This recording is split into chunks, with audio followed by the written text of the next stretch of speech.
At the beginning of the Christian movement, Jesus' followers were fed to wild animals for Roman entertainment. Then, as the story goes, the Roman Emperor Constantine had a vision of the cross, which inspired him to adopt Jesus as his savior. As a result, the West became Christian. But did Constantine really convert to Christianity? Or are modern Christians worshiping a version of Jesus created by a die-hard pagan? This is one of the secrets of Christianity, being unearthed by investigative journalist Simka Yakubovich. From deserts to tombs, from Rome to the Holy Land, Simka tracks down the truth behind historical myths, long-held beliefs, and some of the greatest biblical stories ever told.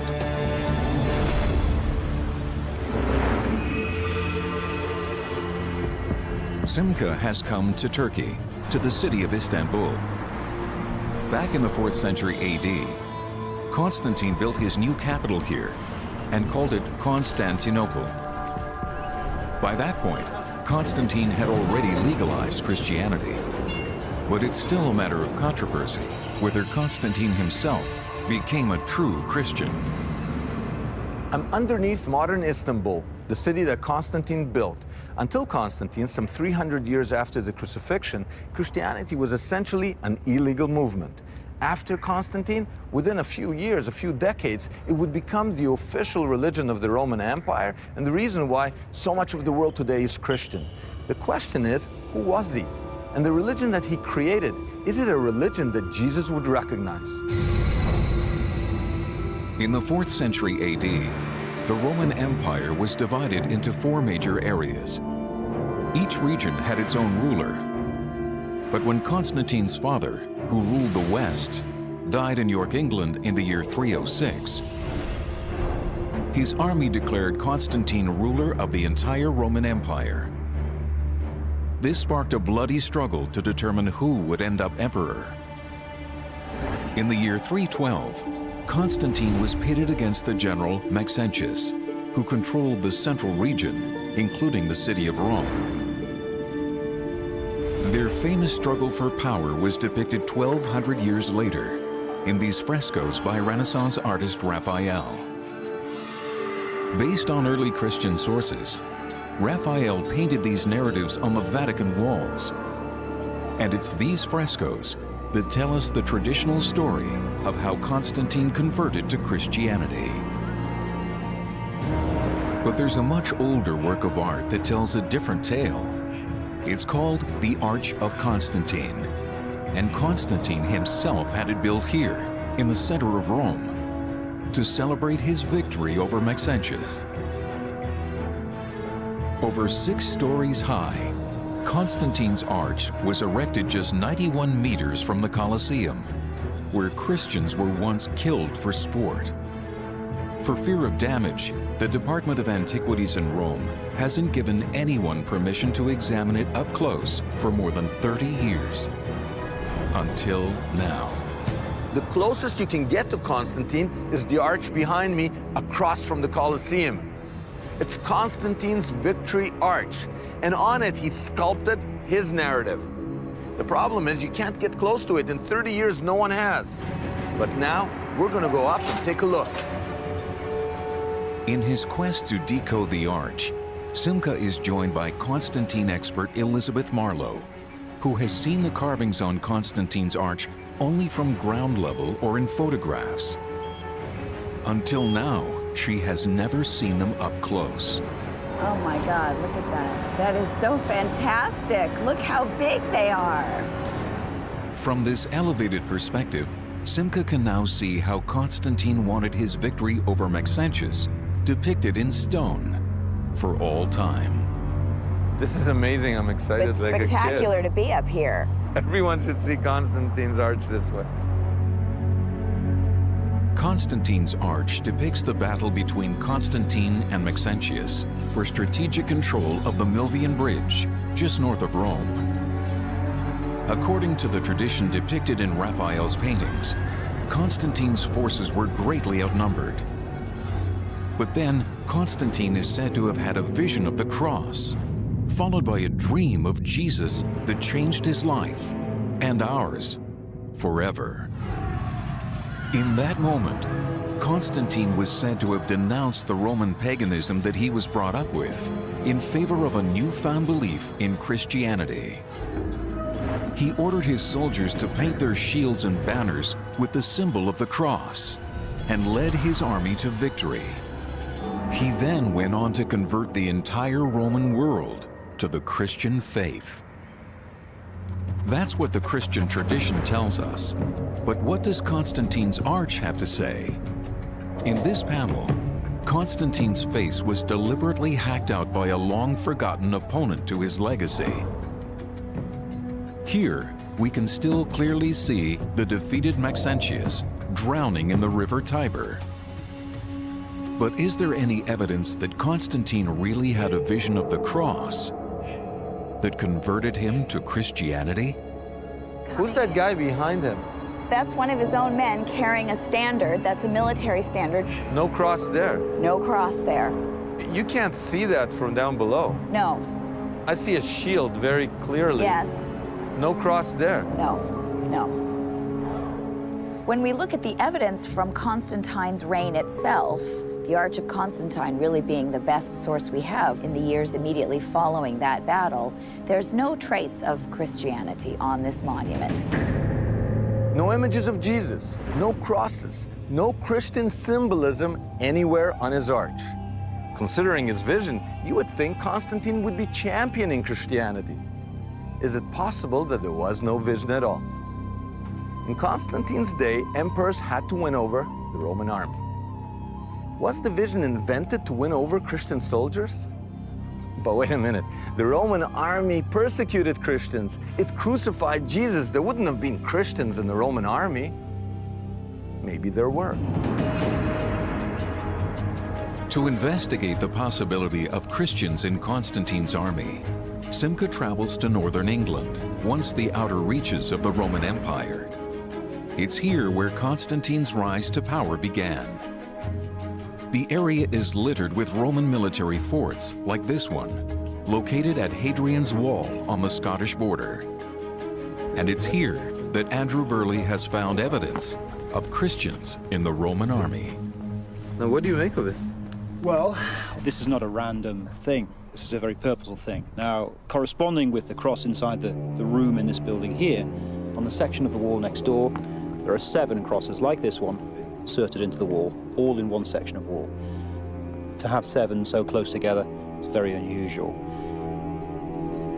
3rd century Christian symbols carved into stone, but the same Roman army that crucified Jesus. Evidence that Christians were fighting in Constantine's army, even before Constantine came to power. Winning them over would have been of paramount importance. But were Christian soldiers also serving in his rival Maxentius's army? It would be much more likely to be Christians in Maxentius' army than in Constantine. And Constantine's army was largely composed of people from the far barbarian north, where Christianity had made very much less impact. So it seems Christians were well entrenched in the Roman military before either Constantine or Maxentius fought their famous battle for the Milvian Bridge. But if Maxentius also led Christians into his army, then what's so unique about Constantine's claim to be a Christian sympathizer? To learn more, Simca needs to find out what Maxentius really stood for. The only personal relics from Maxentius's reign were recently unearthed here, just meters from Constantine's arch, by archaeologist Clementina Pinella. Pinella believes that these royal scepters, spears, and weapons belonged to Maxentius himself and were venerated by his faithful followers, just as Christians venerate the cross. Ritrovato il corpo di Massenzio, Costantino taglia la testa di Massenzio e la porta in città. E Costantino, ovviamente, avendo vinto col sangue, deve dare del nemico la peggiore presentazione. Quindi Massenzio è il tiranno. I panegirici dicono le cose più terribili di questo Massenzio, i vizi più turpi gli sono attribuiti, e la memoria di Massenzio viene, come al solito, cancellata. Upon his victory, Constantine tried to wipe Maxentius from history's good books by portraying him as a pagan tyrant and a Christian persecutor. Però Massenzio invece è stato un grande imperatore e Massenzio non diede fastidio ai cristiani. E io mi chiedo che cosa sarebbe successo se Costantino non avesse vinto. Che cosa sarebbe successo della nostra civiltà, che poi è piena di cristianesimo e noi siamo dei discendenti di questa battaglia. So if the image we have of Maxentius as an evil pagan tyrant has been fabricated, is it possible that the image we have of Constantine as a Christian emperor has also been fabricated? To answer that question, Simca now investigates a secret religion that claimed the most powerful people in the empire as its followers. This religion worshipped a pagan god who had an uncanny resemblance to Jesus. Early Christian history states that the Roman Emperor Constantine received a divine vision of Jesus before defeating his arch-rival Maxentius, winning control of the Roman Empire and causing the Western world to become Christian. But was Constantine a true Christian? The most important statement we have from him is his triumphal arch in Rome. On it, Simca doesn't find a single Christian icon, but he does find pagan symbols. On this panel, Constantine is surrounded by pagan gods, the god of the river Tiber, a winged goddess of victory, and by Roma, goddess of Rome. An archaeological patchwork of pagan symbolism. Compelling evidence that Constantine only adopted Christian ideas to gain favor with Roman soldiers in both his and Maxentius's armies. But winning over common soldiers wasn't enough. To gain control over the entire Roman Empire, Constantine needed the support of the officer corps and the Roman elite. Many members of these classes belonged to a mysterious cult that had been around since before Jesus. That cult was called Mithraism, named after a Mediterranean sun god called Mithras. How did Constantine mobilize both these religions to serve his own ends? Can it be that what appealed to him was a blend of Mithraism and Christianity? Did he fuse the two together to create a super religion that would allow him to gain control over the entire Roman world? Not far from the Roman military fort where Simca has seen evidence of Christian soldiers in Constantine's army, another fort was discovered in 1949 by a French bulldog sniffing for bones. But instead of bones or Christian symbols, this fort revealed a special temple built by Roman officers that were devoted to the pagan god, Mithras. My father's dog, same breed as this one, a French bulldog, was sniffing around and found the middle altar. As you can see, it's very wet here. It was all preserved due to the dampness. Now this is close to the Roman fort? Yes, and it was 500 foot soldiers, and Mithras was for the officers. So that's why it's so small. So the Roman officer class, which Constantine belonged to, secretly worshipped Mithras at this temple. At the exact same time, an increasing number of ordinary Roman soldiers were worshipping Jesus right next door. Mithraism was an elitist and secret religion practiced only by men. Initiates walked into this clandestine temple lit only by a few torches. Arriving at the front of the temple, these initiates would have seen an altar to the god Mithras, rays projecting from his head. Lit from behind by candlelight, the halo effect symbolized Mithras' status as a sun god, a striking precursor to the halo that surrounds the head of Jesus. This could be mere coincidence if it weren't for the fact that archaeologists have found the remains of Mithraic temples all over the Roman Empire. And more often than not, those temples were found hidden beneath the world's first Christian churches. To see one of these Mithraiums, Simca now goes to the Santa Prisca Church in Rome. Here, excavators pulled up the floor of the church and discovered one of the largest Mithraic temples ever found. In cavernous, dark rooms like these, the Roman elite would worship in secret. This is amazing. I feel like I'm in the Notre Dame Cathedral of Mithraism. Well, this is a pretty sizable one. The idea is this is a recreation of the primal cave where Mithras commits the sacrifice of the bull, which is the core event in Mithraism. The one source of light in this dark temple illuminates the centerpiece, a bas-relief that depicts the main myth of Mithraic belief. Jutting out from the primordial rock, the sun god Mithras, the son of the sun, slaughters the sacrificial bull. And through the shedding of his blood, the universe is created anew. Essentially what we're seeing is Mithras being seen as the key creator god who makes possible the regeneration of life. And you've got the primordial rock, the cocoon out of which the whole universe is born. Impressive, but it also sounds pretty pagan. And yet, a strange inscription here suggests a more Christian approach. We don't have many inscriptions of Mithras. Right. It's a secret, and they didn't write that much. This is unusual, this place, that it does have a very faded inscription. That is correct. One particular text, the Latin translates as, "And you have saved us through the shedding of the eternal blood." You have saved us through the shedding of the eternal blood. Yes. So here, the central bloodletting Yes. is seen as an act of salvation. Yes, and the key event in the whole nature of cosmic creation and the whole nature of life. Mithras sacrifices the bull and spills its blood, strangely corresponding to the Christian concept of Jesus offering his own blood to save mankind. But the similarities don't end there. A lot of the Mithraic rituals very closely corresponded to what the Christians would do in their worship.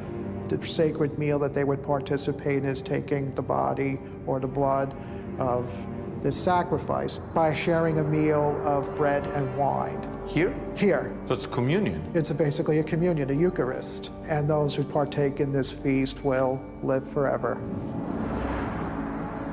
So just as Christians reenact the Last Supper with Jesus before his death, a form of communion was also practiced here. And just as Jesus died and was resurrected, so was Mithras, which is why at this altar, Mithras is pictured right next to a sculpture of an Egyptian god. And this particular god, if you look carefully at his forehead, you notice that little lock that hangs down there. That's actually would signify that he is the reconfiguration of the god Osiris. And Osiris is the dying Exactly. and resurrecting Right. god of the Egyptians. Right. Just like Christians, Mithraeus believed in the concept of resurrection, which may explain why both religions were popular to members of the Roman military. Faced with the daily risk of death, who wouldn't put their faith in the possibility of resurrection and eternal life? But what's most compelling is evidence that Mithras' followers celebrated his holy birth on December 25th, the same day that Christians would later celebrate the birth of Jesus. It was shocking to me when I learned that nobody talked about Jesus' birthday as December 25th when, Right. when Jesus was walking the earth. Yes. It was Mithras' birthday. That is correct. And this is because December 25th was for the Romans always a traditional important holiday, the Feast of the Saturnalia, which went on for 12 days. And everybody was expected to give presents during Oh my that time goodness. period. And So suddenly 12 days, gift giving, December 25th. and a lot of these symbols do find their way into Christian iconography. As it turns out, Mithraism is embedded in the Gospels themselves through the story of the three wise men. At the Church of St. Apollinare Nuovo in Ravenna, Italy, the iconography is still Mithraic. Here we have the three wise men, also known as the Magi. This is the scene as recounted at the birth of Christ, that these three wise men are bringing these gifts to the Christ child. And the hats that they're wearing, in Greco-Roman art, this sort of became the standard hat that would be used in their artwork to denote somebody who's an Easterner. But these hats weren't worn by just any non-Christian from the East. Called Phrygian caps, they were the official hats of the Mithraic priesthood, also known as the Magi. Even Mithras is depicted wearing the same style of hat. And although there are no Christian symbols on the Arch of Constantine, the arch is literally ringed by 8 Magi-looking figures wearing the Phrygian hats of the Mithraic priesthood. But if Constantine was the worshiper of a sun god, how could he have championed Christianity? Unless he created a new version of Christianity, partially fashioned in the image of Mithraism. To do that, he would have had to convince Christians that he was one of them, while in reality supporting the introduction of pagan ideas into their faith. And to do that, I believe Constantine needed the help of someone working on the inside of the early Christian church. Constantine is known to history as the emperor who converted the Roman Empire to the teachings of Jesus. But the Arch of Constantine has no Christian symbolism on it whatsoever. And evidence found beneath the first Christian churches suggests that Constantine fused Mithraism with Christianity to win the patronage of the powerful Roman elite. But this leaves one problem. How could Constantine get true Christians to go along with his version of their faith? And what about the founding fathers of the church? After years of persecution, of worshiping in secret, surely they wouldn't let Constantine manipulate their religion for his gain. Or would they? There's compelling evidence to suggest that Constantine's vision was a postscript to what really happened at the Milvian Bridge. As it turns out, while Constantine was still alive, there was only one church father who recorded Constantine's life and his celebrated conversion to Christianity.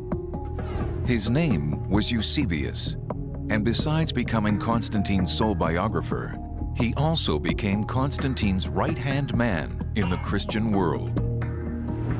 According to Eusebius's writings, it's here at the Milvian Bridge, north of Rome, that Constantine had a vision of the cross and a dream about Jesus that inspired him to win the battle and change the world forever. So here's the Milvian Bridge. This is the bridge that gets associated with the battle. So this bridge behind you becomes, in a sense, a metaphor for the change of human history. Yes. The bridge becomes a way to refer to not necessarily the battle itself, but the consequences of the battle. Yet in Eusebius's first draft of this account, he doesn't mention Constantine's vision at all. No vision, no dream yet. So Eusebius's first account of the battle at the Milvian Bridge that took place somewhere right where we're standing, even Eusebius, who's like a church father, bishop, great admirer of Constantine, does not mention visions. In that account, no. Without a vision of Jesus, how did Constantine convince his contemporaries that he had converted to Christianity? Eusebius's own writings suggest that Constantine persuaded Eusebius to rewrite his account of the Milvian Bridge during a great banquet that Constantine held for the leaders of the Christian church in the year 325. After years of persecution, Eusebius and his fellow bishops were now being hosted by the emperor himself. And it seems that it was at this banquet, 13 years after the Battle of the Milvian Bridge, that Eusebius first heard anything about Constantine's vision. So Constantine tells the story about the vision of the cross before the battle at the Milvian Bridge. When Constantine tells the story, he emphasizes, first of all, the vision of a cross in the sky at noontime. Secondly, he then had a dream in which Jesus Christ himself appeared and explained the vision to him. Almost like he's a prophet. He has visions, he has dreams. Jesus speaks to him. Precisely. And here, in these original texts by Eusebius, one can see the impact of Constantine's story on Eusebius and his fellow bishops. So here's Eusebius's description of the banquet. He compares this banquet with the emperor to the coming of Jesus. And Christians had anticipated if there was going to be a Christian ruler, it might well be Jesus come back to earth. And now suddenly it turns out to be the emperor himself. Now portrayed as a Christ-like figure, Constantine turned his so-called vision into the official history. And that history was soon propagated by Christian art. Here we have Raphael. Yes. Now, Raphael, when he paints the vision in the sky. It's a cross. By this sign you will conquer, and so on. This is mythology becoming history. Yes. Even without knowing the narrative, you just want to stare at these frescoes. So this is sort of a last attempt to reaffirm this papal narrative, which had already been shown to be a fiction. A myth based not on history, but on a fiction. But if Eusebius's biography of Constantine represents the myth, what did Constantine really believe in? The only direct link we have to Constantine is his arch, which is adorned by pagan symbols. But on it, we can also see reliefs depicting 3 former emperors: the philosopher Marcus Aurelius, the conqueror Trajan, and the statesman Hadrian, all stolen from previous monuments and strategically recycled for his arch. Begging the question, why would Constantine decorate a monument to his own achievements with reliefs taken from other emperors, unless he was really saying something about himself? Isn't he telling us what everybody thinks are winners are really losers? And me, I'm the real winner. At the end of the day, I'm going to refashion the world in a way that Hadrian, Trajan, and Marcus Aurelius could not even imagine. I would agree with you that Constantine would have been very happy if people looking at his arch had been able to take away the message that he is going to supersede the legacy of even Rome's best previous emperors. But how is he going to do that? The answer may lie at the very top of the arch. Here, there is an inscription, and it states in Latin, Instinctu Divinitatis, which describes Constantine as divinely inspired. But if it's not Jesus who's inspiring him, which God is? When looking at what's depicted on his arch, what we find are pagan gods from the Roman pantheon, and none so prominently rendered as the sun god Apollo.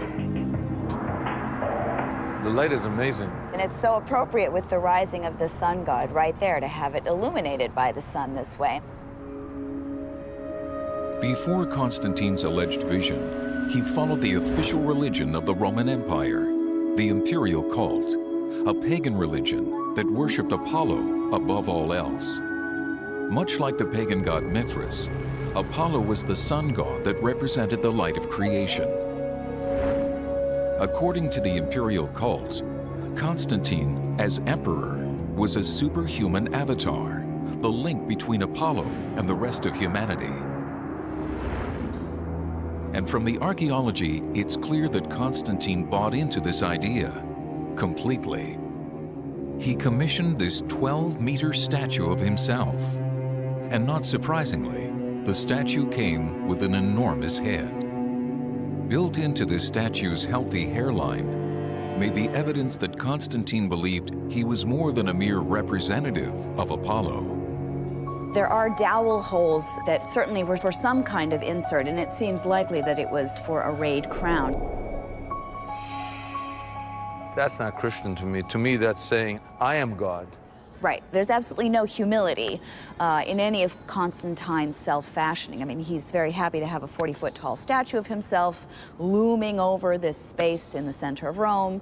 He allows cities in the north of Italy to erect cults to his family, to worship him as a god. He's aloof, he's Yes. giant, and he's Yes. godlike. Yes, he's superhuman. He is superhuman. The image of Constantine with sun rays emanating from his head not only matches the earliest images of Apollo, it also matches the iconography of Mithras. And is it just coincidence that Christian art begins to depict Jesus the same way, with a halo of light around his head? Or was Constantine combining all the gods of light into one? When Constantine claimed to have had a vision of the Milvian Bridge, which religion was Constantine truly embracing? Did Constantine abandon paganism for Christianity? Or did he blend Apollo and Mithras into Jesus Christ, and then refashion all three in his own image? As it turns out, when Constantine had his arch built, he topped it off with a bronze portrait of himself. Destroyed in antiquity, this statue depicted him riding the same kind of chariot as Apollo, seemingly taking off into sunny skies. Constantine is known to history as the first Roman emperor to convert to Christianity, legalize it, and thereby change the world. But the archaeology he left behind suggests an alternative history. His triumphal arch is covered with pagan symbols, and from the statues he erected of himself, it seems that Constantine not only worshipped pagan gods, he saw himself as having a special relationship with them. If Constantine saw himself as divinely ordained, he would have seen his reign as a new founding. He would have believed that he was responsible for changing the course of human history. And the new founding needs a new capital. Rome would no longer do. So he went to what is today Istanbul in modern-day Turkey, and he founded a new capital for his new empire. He didn't name it after Jesus or the apostles. Rather, he stayed true to his nature, and he named it after himself. He called the new city Constantinople. He left Rome, and he certainly never returned there again. Settled on this incomparable site. It bridges the two continents. It's strategically and tactically located in virtually an ideal position, easily defended. And I think he wanted a monument to himself. He wanted his own city with his own imprint on it. Despite Constantine's reputation as the first Christian emperor, the most dominant feature of Constantinople's skyline was not a Christian church, but a giant column that was once topped by a huge bronze statue of the sun god, Apollo. The statue is long gone, and the column is under renovation. But at the time of Constantine, people were worshiping the sun god here. When the city was built, this was a big plaza or forum, and that column was in the center of it. It's about 100 feet in the air. What's significant about it is that in subsequent years, Christian bishops and theologians were very upset about the fact that the people of Constantinople conducted divine services here. And yet, Constantine's statue of Apollo was not like other pagan images. He did make a slight modification to it. He replaced Apollo's face with his own. But what's even better is the tradition continues that in this statue, he put a relic of the true cross. So he's attaching relics of Jesus to, or inserting them in this statue. So he erects a statue of himself, and this statue depicts him as Apollo, but for good measure, we've got a little bit of the true cross mixed in. Yes. Did Constantine pull off the greatest hoax of all time by pretending to be a Christian? Was he actually equating himself with both Apollo and Jesus? Or did he merely see himself as their special emissary? To find out, Simca returns to the arch, but this time he's not looking at what's on the arch. This time, he's looking at how the arch was positioned. From this bird's-eye view, he is reminded that Constantine's arch is off-center by almost 2 meters from the original road that ran through it. But why? The Romans were famous for their feats of engineering. Surely they wouldn't make a mistake when building the emperor's new arch. There had to be some other reason, a reason that must be hiding in plain sight. Based on ancient records, we know that during Constantine's time, there was a colossal statue that stood 108 meters behind the arch. But this was not just any statue. It was a 30-meter-high monument to Apollo. Is there a connection between the statue and the arch? Expert Elizabeth Marlowe thinks she's found that connection. So then I started playing around on the living room floor in my apartment, where I made a little cutout of the arch and I propped it up, and I got a doll and I set him up and then set the arch up in front of him, and I worked out the proportions very carefully, lying down and peering through the central passageway. For me, that was the aha moment. Based on her living room reconstructions, Marlowe came up with a compelling new theory as to why Constantine's arch was built where it was. But to prove her theory, Marlowe first had to brave rush-hour Roman traffic so that she could gain the right perspective. The evidence on the ground confirmed her hypothesis. Constantine's arch was built off-center on the road so as to perfectly frame the Colossus of Apollo behind it. According to Marlowe, as you entered Rome, you would have seen Apollo's head looming above the statue of Constantine on his arch, as if watching over Constantine. But as you moved closer to the arch itself, the sun god would have dropped below Constantine until he was left standing in the center of the main archway. At the point when the statue is framed in the central passageway, it is the figure of Constantine that is now looming above in the sky. As the sun is setting, what is rising is Constantine, yes, yes. The arch is literally a reframing of the sun god, with Constantine on top of the arch. Marlowe has revealed a clear example where, on the surface, Constantine seems to be putting himself under Apollo, but covertly, he is letting us know that he is greater than Apollo. Can it be that he did the same with Christianity, seemingly worshiping Jesus while replacing Jesus with himself? Our investigation has revealed that Constantine merged the great pagan sun gods Mithras and Apollo and replaced their images with his own. Maybe that's not blasphemy by Christian standards, but it does tell us what Constantine thought of himself. By depicting himself with rays of light coming out of his head, Constantine was telling the world that he was to be worshipped as a god. Now, where does that leave Christianity?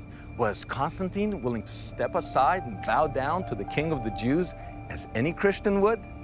I don't think so. I think Constantine took Jesus and refashioned him in his own image, thereby turning the anti-Roman rebel we read about in the Gospels into a symbol of Roman imperialism. To find evidence for this, Simca travels to the Archbishop's Chapel in Ravenna, Italy, where there's a 6th century mosaic that depicts Jesus in a whole new light. That's a mosaic of Jesus dressed as a Roman soldier. Although if you look at it more carefully, you can see that he's actually a Roman emperor dressed for command.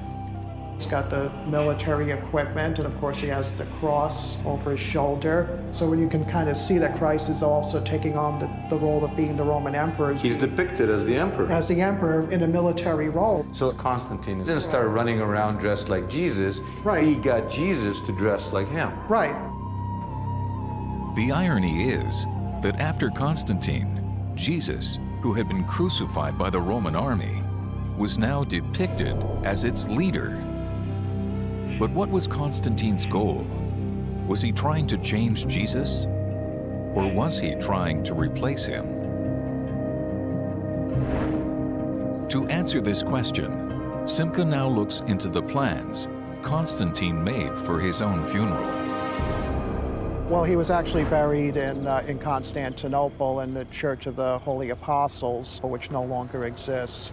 It was reported that he was buried with the 12 apostles surrounding him. So Constantine prepares his burial by creating a real coffin for himself. Right. And then these pretend coffins for the other disciples. Right. If you take Jesus' place, one way to interpret it is that I am Jesus. Well, you could see it that way.